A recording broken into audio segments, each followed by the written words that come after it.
Good evening, students. I just wanted to give you a quick overview for week 3. So I'm excited that you will be turning in essay number 1 by Sunday. And for those of you who have completed the peer review and have completed your essay, go ahead and get started on week number 3. You should be working on essay number 2, and if you have questions about the prompt, come and see me during Zoom office hours. If you have questions on Thursday of this week or the previous week, because this is talking, I'm going to produce this tonight. And so if you have questions about it and it is during week 2, send me an email. I will be back in Zoom office hours for week 3. Okay, so let's go over the objectives and due dates for week 3. So looking at the table, you know that you have a reading response that's going to be due on Sunday, the 26th. You have 2 discussion activities, one due on Tuesday, the 28th, and you have an identification of the main point that's going to be due on Wednesday, the 29th. And for those of you who have questions about essay number 2, please come to Zoom office hours. However, you can come to Zoom office hours to talk about whatever you want to talk about in terms of this course. I'm there for you. Take advantage of it. All right, the second page in Module 3 is reading selections. So there are 3 reading selections for this week. You have The Neurology of Free Will by Charles Duhigg, one of my favorite authors. And I want you to read about free will and tell me, what did you think about Angie Bachman and her addictions? Okay, were they free will, or was it something she really didn't have control over? Come and see me during office hours. I want to hear your thoughts. The second reading is Grit by Angela Duckworth, The Key to Success. Well, what is grit? And how does grit affect a person's desire or even will to complete a goal? Go ahead and read it, annotate it as you're reading. If you have questions, you know what to do. Come and see me during Zoom office hours. And lastly, Prudence and Cruelty by Nicholas Kristof. Questions you should ask yourself are, what is prudence? And how is prudence demonstrated in a cruel manner? What is prudence? And how is prudence demonstrated in a cruel manner? So when you ask yourself that question, I want you to complete the reading, but keep those questions in your mind so that when you're reading it, you're looking for, well, what is prudence in this piece? And what is it that Kristof is saying is being demonstrated as cruelty? Okay?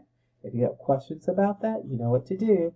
Come and see me during Zoom office hours. All right, so the first class discussion, and you've noticed in the reading, the first submission is going to be the one that I grade. So for those of you who are putting in a space or a dot or something other than the answer, you're going to be graded on your first submission. I will not look at the second submission, so make sure when you post that you're posting on purpose. So for this discussion item, I'm asking you what you thought was interesting or compelling in this week's reading selections.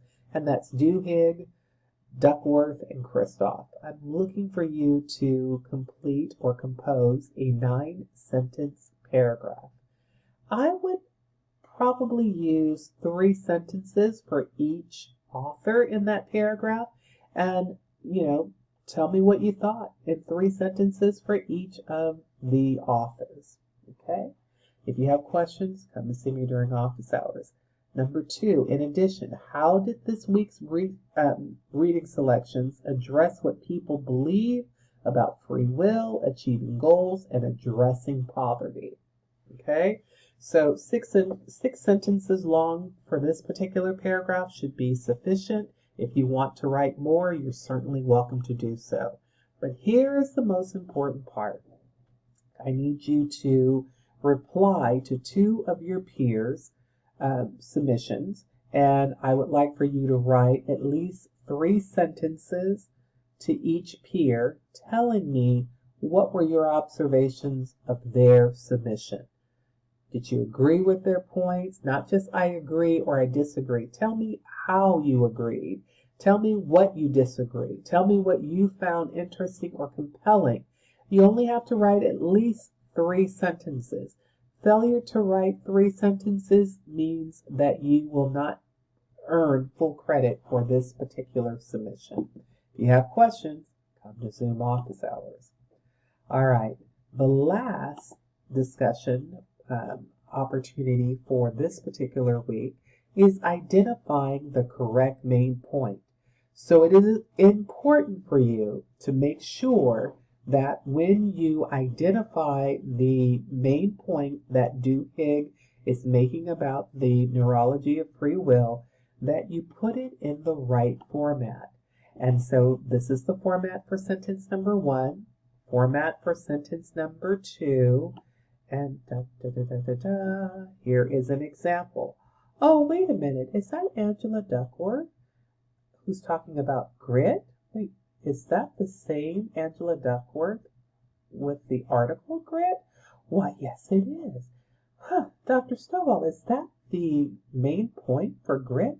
Why, yes, it is. It's the example that I use, so just make sure you use it in your R&R and you'll be doing really, really well. All right, let's move to the next item for week 3. The reading response that will be due on March 26th is going to follow the same format for reading responses.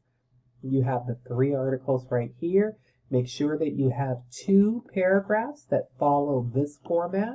For those of you who need help understanding reading responses, you are welcome to use the reading response help page or come to office hours and I can help you with that.